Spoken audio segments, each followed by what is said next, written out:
Fatou Diom. C'est une question. En ce moment, en Europe, la population vieillit, c'est un fait. Donc, le Parti des Verts en Allemagne m'a invité en 2008, par exemple. Il réfléchissait sur l'impossibilité de fournir le même pourcentage de personnes qui partaient à la retraite que de personnes qui rentraient sur le marché de l'emploi. Ça, c'est un fait.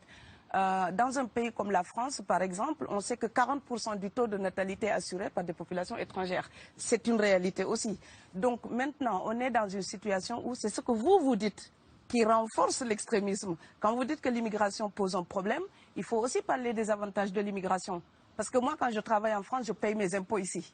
Donc les étrangers qui sont là, il y a une partie qui peut travailler et envoyer au pays aidé. La majorité paye ses impôts, s'installe dans vos pays, enrichit vos pays. Donc ce sont des citoyens productifs. Après, il faut voir, il y a une minorité qui vient, il y a des morts, certes. Mais je voulais souligner une chose. Le discours que vous avez, il est encore légitime tant que l'Afrique restera muette. Et moi, aujourd'hui, je voulais m'indigner pour le silence de l'Union africaine. Les gens là qui meurent sur les plages, et je mesure mes mots, si c'était des Blancs, la terre entière serait en train de trembler. Ce sont des Noirs et des Arabes. Alors eux, quand ils meurent, ça coûte moins cher. Ici, j'étais venue en 2008 et j'avais dit, l'Union européenne, avec ses flottes de guerre, avec son économie, je vous dis une chose, si on voulait attaquer nos pays ici en Occident, il y aurait des moyens de se défendre. Donc si on voulait sauver les gens dans l'Atlantique, dans la Méditerranée, on le ferait. Parce que les moyens qu'on a mis pour Frontex, on aurait pu les utiliser pour sauver les gens. Mais on attend qu'ils meurent d'abord. C'est à croire que le laisser mourir est même un outil dissuasif. Et je vais vous dire une chose, ça ne dissuade personne. Parce que quelqu'un qui part et qui envisage l'éventualité d'un échec, celui-là peut trouver le péril absurde et donc l'éviter. Mais celui qui part pour la survie, qui considère que la vie qu'il a à perdre ne vaut rien, eh bien celui-là, sa force est inouïe. Parce qu'il n'a pas peur de la mort. C'est exactement pourquoi il faut fermer des frontières complètement. Il faut sauver l'Afrique et sauver l'Europe. Vous ne pourrez pas rester comme des... Vous ne resterez pas comme des poissons rouges dans la forteresse européenne. La crise actuelle nous a démontré ça. Au jour d'aujourd'hui, l'Europe ne sera plus jamais épargnée tant qu'il y aura des conflits ailleurs dans le monde. L'Europe ne sera plus jamais opulente tant qu'il y aura des carences ailleurs dans le monde. On est dans une société de la mondialisation où un Indien gagne sa vie à Dakar, un Dakarois gagne sa vie à New York, un Gabonais gagne sa vie à Paris. Que ça vous plaise ou non, c'est irréversible. Alors trouvons une solution collective ou bien déménager d'Europe parce que j'ai l'intention de rester. Je voulais juste dire que depuis quelques années, on a une espèce d'abus de langage qui a introduit des amalgames. Au jour d'aujourd'hui, toute personne typée avec un air d'étranger est considérée comme immigrée. Tous les étrangers, en tout cas toutes les personnes d'origine étrangère qu'on peut rencontrer en Europe ne sont pas forcément des immigrés. Donc il y a des gens qui sont normalement protégés par la Convention de Genève pour les réfugiés. Ces personnes-là, quand on ne les accueille pas normalement, ils viennent dans les mêmes mouvements que les immigrés économiques. Donc quelqu'un qui fuit la guerre, ce n'est pas la même chose que quelqu'un qui cherche du travail. Quelqu'un qui fuit la guerre est protégé par la Convention de Genève. Et quand on a parlé ici à l'époque, je ne veux pas remuer les mauvais souvenirs, mais ministère de l'immigration et de l'identité nationale, on a fait des réfugiés, presque des coupables de droit commun, comme un voyageur qui ne respecterait pas les lois internationales pour le visa, donc l'autorisation d'entrer dans un territoire. Or, quelqu'un qui voyage librement peut respecter ces choses-là. Quelqu'un qui fuit la guerre pour survivre n'a pas le temps de respecter ces choses-là. Or, aujourd'hui, on met l'amalgame et on met tout le monde dans le même sac. Je voudrais aussi dire que quand vous êtes Canadien, Blanc ou Argentin et vous venez vous installer en France, vous êtes un expatrié. Quelqu'un qui voyage, qui est libre de voyager. Et si vous êtes africain ou indien ou afghan, vous venez en France ou en Allemagne, vous êtes l'immigré, peu importe les raisons pour lesquelles vous êtes là. Et donc cette représentation de l'autre, l'Europe doit corriger son regard si elle ne veut pas encourager la xénophobie. Parce que la représentation qu'on se fait de l'autre alimente ensuite le repli sur soi, le rejet. Donc voilà, voir quelqu'un qui est en règle, essayer de savoir d'où vient cette personne, pourquoi cette personne vient. Ça, les Européens ne se demandent même plus ça. Ils vous croisent, vous êtes étranger, vous avez l'air étranger, vous êtes venu pour la tarte à la crème. Non. Donc l'Europe doit se respecter davantage. On ne vient pas que chercher du pain. On peut venir aussi pour la liberté, pour la démocratie, pour la culture européenne. Donc l'Europe aussi nourrit un vrai mépris d'elle-même en pensant qu'il n'y a que l'alimentation qui amène les gens. Elle n'a que ça à proposer, je pense qu'elle a plein d'autres choses à offrir.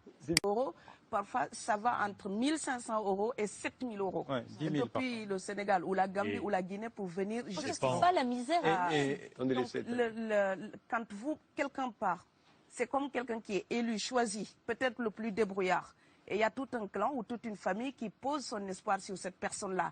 Monsieur, là, je vous vois bien habillé, bien nourri. Si vous étiez affamé chez vous, peut-être que votre famille serait ravie d'imaginer que vous pourriez aller gagner de quoi faire vivre les autres. Donc c'est aussi une solidarité qui est en œuvre. On laisse partir quelqu'un, on compte sur lui. Vous allez me laisser terminer. Et Schengen, entre guillemets Schengen, ça me permet d'être invité aux Pays-Bas, monsieur, donner des conférences dans vos universités. Quand ils trouvent que mon cerveau est convenable, là, ils l'utilisent. Par contre, ils sont embêtés à l'idée d'avoir mon frère, qui n'est pas aussi diplômé que moi et qui pourrait avoir peut-être envie de travailler dans le bâtiment. Donc, vos pays deviennent schizophrènes. On ne peut pas trier les gens comme ça avec les étrangers utiles et les étrangers néfastes. Et la deuxième chose que je veux dire aussi, c'est que les Européens, là, on voit des Africains qui viennent, d'accord? Ce mouvement, ce déplacement de population, on le voit. Mais on ne voit pas le mouvement des Européens allant vers les autres pays. Alors celui-là, c'est le mouvement des puissants, ceux qui ont l'argent, ceux qui ont le bon passeport. Donc vous allez au Sénégal, vous allez au Mali, vous allez dans n'importe quel pays du monde, au Canada, aux États-Unis, partout où je vais, et je voyage tout le temps, je croise des Français, des Allemands, des Hollandais. Je les rencontre partout sur cette planète parce qu'ils ont le bon passeport. Donc, comme avec l'exotisme, l'Europe s'était arrogé le précepte unique, unilatéral, de l'exotisme. Les autres sont exotiques. Alors que pour quelqu'un de mon village, il n'y a rien de plus exotique que quelqu'un d'Amsterdam. Maintenant, pour l'étranger aussi, pour les voyages des temps modernes avec la mondialisation, quand les pauvres viennent vers vous, il y a des mouvements de foule qu'il faut bloquer. Mais quand vous, avec votre passeport et avec toutes les prétentions que cela donne, vous débarquez dans les pays du tiers-monde, là, vous êtes en terrain conquis. Donc, on voit les pauvres qui se déplacent, on ne voit pas les riches qui investissent dans nos pays. L'Afrique se développe à un taux entre 5 et 10%. Ce n'est plus de la progression, c'est de la surchauffe. Sauf que quand des pays du tiers-monde se développent et qu'ils n'ont pas les moyens, pour gérer tout ça, il faut une ingénierie, il faut une formation, il faut des populations pour installer une démocratie. Là, cette surchauffe-là, vous avez besoin qu'on reste dominé pour servir de débouché à l'industrie européenne. Alors il faut arrêter l'hypocrisie. On sera riches ensemble ou on va se noyer tous ensemble. L'image, c'est vrai que quand on montre toute cette foule qui monte à l'assaut d'une ville, c'est effrayant. Mais toujours par rapport à la question de l'image, je voudrais aussi interroger un peu l'éthique ou même le respect. Quand on montre les immigrés morts, on montre des ventes ballonnées, c'est d'une indécence. Il y a une espèce de manque de respect du corps de ces personnes-là. Moi, quand j'ai vu ça devant ma télé, j'étais glacée et je me dis, qu'est-ce qui permet de les montrer de cette façon? Mais je me place aussi au niveau des Italiens, dans ces petites villes par exemple, qui se retrouvent d'un coup submergés par toute cette foule qui arrive. C'est une question qu'on peut se poser intellectuellement. Et là, je m'en voudrais de quitter ce plateau aujourd'hui sans parler de nos dirigeants africains. Je suis obligée d'en parler parce que dans mes livres, je parle toujours d'Europe et d'Afrique. Et je pense que personne ne quitte sa maison paternelle pour aller demander l'hébergement chez le père d'autrui quand on peut être bien chez soi. Donc je pense que les gens qui partent, c'est parce qu'ils manquent de quelque chose. C'est parce qu'ils n'ont pas la sérénité qu'il faudrait. Avant, on nous disait, oui, bon, c'est parce qu'il y a un manque de formation, un manque de diplôme, donc les gens ne sont pas outillés. C'est faux. Au jour d'aujourd'hui, on a des immigrés qui ont parfois Bac+6, Bac+7 et qui ont des diplômes d'ingénieurs. J'ai rencontré un Sénégalais qui vendait des hamburgers alors qu'il est ingénieur en hydraulique. Donc au Sénégal, on a besoin de lui puisqu'on a tout le temps des problèmes d'eau potable. Ouais. Bon. Et ces gens-là n'arrivent pas à s'installer. Quand je dis le Sénégal, pardonnez-moi, il vaut mieux taper sur soi-même que sur les autres. Quand je dis Sénégal, pour moi, ça vaut pour tous les autres pays africains. Donc c'est pour ça que je dis le Sénégal. Donc nos pays là-bas, tant qu'ils ne donneront pas un espoir à la jeunesse, ils les verront partir. On ne peut pas former des générations entières. Pourquoi ils n'améliorent pas leur propre pays? C'est aussi une bonne tâche, n'est-ce pas? Vous parlez français? C'est ce que je suis en train de dire. On ne peut pas former des générations entières et ne pas leur donner un travail. Si on ne leur donne pas un travail, ils partent. Et contre ça, il faut lutter contre la corruption, ce népotisme, ces fauteuils présidentiels héréditaires comme au temps des royaumes. La constitution du Sénégal, c'est la même qu'en France, monsieur. Donc, ce n'est pas exotique. Simplement, il y a des gens qui ne pratiquent pas, qui n'appliquent pas les règles. Mais pour qu'il y ait un corrompu, il faut qu'il y ait un corrupteur. Et ce sont les firmes occidentales qui entretiennent la corruption aussi en Afrique, il faut le dire. Et quand on vient avec nos matières premières, l'Afrique n'est pas pauvre, on l'appauvrit. L'Afrique ne manque pas de ressources, l'Afrique est pleine de ressources. Mais si vous allez, l'uranium pour le Niger, c'est pour Areva. Le diamant qui est au Congo, c'est pour Amsterdam. Et donc, les gens, ils viennent, ils fixent le prix. Et parce qu'on n'a pas d'autre recours, on vous les vend. Et donc, nous, on s'appauvrit pendant que les firmes occidentales s'enrichissent. Ici, en France, quand je vais chez le boulanger, ce n'est pas moi qui fixe le prix de son pain.